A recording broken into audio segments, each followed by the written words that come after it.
Hello and welcome everyone. Episode 2455 and 5-minute history lessons on professional wrestling using the 121 card Parkhurst Wrestling set from 1955 as our guide. I'm Ian Riccaboni. This is Cary Silkin. Cary, we had a real fun one yesterday, a name that every wrestling fan should know that might not know, Pat O'Connor. Well, Pat O'Connor, one of the all-time legends, and I learned a lot. Or maybe it was a little, but it was a little of a lot that he ended his career with a battle royal in Nassau Coliseum. Amazing. And I think I was aware of that, but it just sort of slipped through. Yeah, he's not a name when you think about the quote-unquote legends of the WWF or WWF. You don't really associate Pat O'Connor, even though he defended the NWA title in Madison Square Garden against Karl von Hess, against Hans Schmidt. You don't really associate that name with the Northeast. So really fun fact. Interesting to know. He came out of retirement just for that match. I'd like to see the rest of the lineup for that Battle Royal. Yeah, there's some big names. I think Nick Bockwinkel, who just signed on as an agent, ended up being in that match. And a lot of great names. I advise you to go to the historyofwwe.com. And I know they have the full lineup there. So a lot of legends. And we're going to move on to card number 24. Actually, it's card number 5 in the set, but it's our 24th episode. Cary, this man is a large man. He's 6'4", 6'5", depending on where he's listed. For folks watching for the very first time, I'm going to set a timer for 5 minutes. That limits the discussion. That makes these history lessons fun, quick, and educational. And this man, Cary, he's been listed from Canada, from Germany, and from the United States. And I will show the camera here. And Cary, there's 5 minutes on the clock. What can you tell me about the great Hans Hermann? Hans Hermann, I know the name. Mm-hmm. I've seen his name listed. I don't think as a active fan, and I'm talking about as a 10-year-old kid on up, I ever saw Hans Hermann, but he certainly was covered in the magazines. So I'm going to have to defer to you to fill us in on his career. Sure. Hans Hermann, born 1915. His debut was in 1945. Stands 6'4" tall, often billed as a giant. Interesting to note, there's a lot of anti-intellectualism in the world today, right? If you're smart, that's suddenly not such a great thing. He was a bad guy in part because he was smart. And here's why. He was a villain because he was promoted as an engineering graduate from Tufts College, from Tufts College. So he was promoted as this evil, methodical bad guy because of his engineering degree.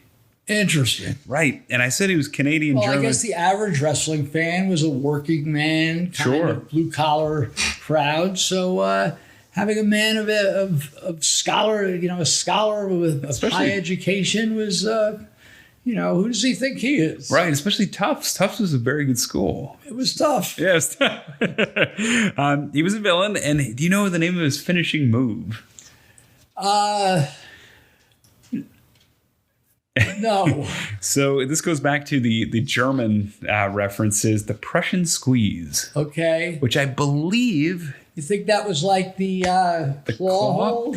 From what the back of the card describes, it's describing a camel clutch. Okay. But I can't find any video. So if you know, please leave it in the comments. If you know what the Prussian squeeze was, the claw's as good a guess as any, but the card kind of describes it as a chin lock.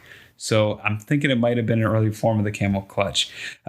Interestingly enough, 45, he starts out. In 1951, he goes to Minnesota, and he draws big crowds against Killer Kowalski and Bronco Nagurski. Now, former NFL player. Right, and former NWA world champ. And from there, it appears to be, well, let's put him in a headlining match. Let's put him, because by then, Bronco's still drawing. But, maybe it might be this new guy. It might be Hans Hermann who's drawing the crowds.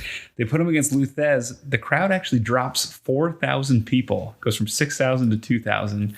From him wrestling Bronco down to Lou Thez. Was not a draw against Lou Thez. So he kind of goes back down the card across the country. I think that I'm inferring based on results and based on crowds that kind of brought him back down to earth, but goes to Maple Leaf Wrestling right around this card, the time of this card, and it starts to make a lot more sense because he's teaming with Killer Kowalski at this point. He's teaming with Hans Schmidt as a German tag team, and they're doing really well. And he becomes this viable tag team wrestler, singles wrestler.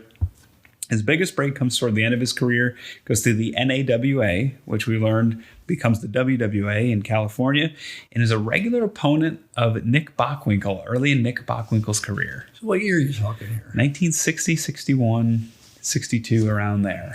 I'm going to have to start digging out my old, I have practically, 1959 was when Wrestling Review came out.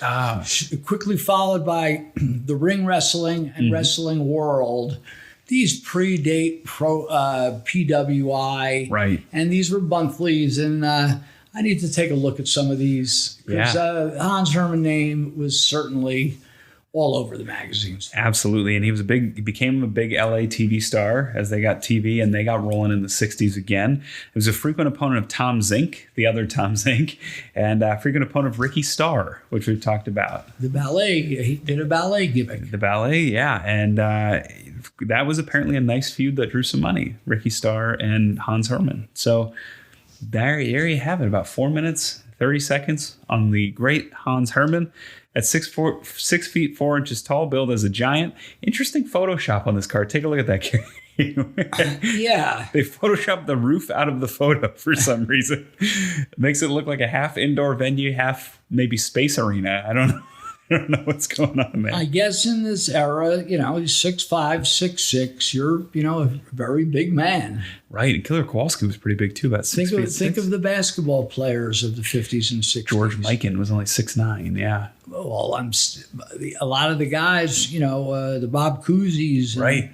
Were, 5'8". Right, a little over 6 feet was, it's cool. Not if you're a center, but right, yeah, even because Mikan and company were only 6'8", at that, and they were considered giants. So, well, I think we're going to get a lot of comments from the true historians about Hans Hermann because I really didn't have too much to add, but there's probably a lot of good information on him. Yeah, and if somebody could clear it up, there's records that list him as Canadian, as American, as German.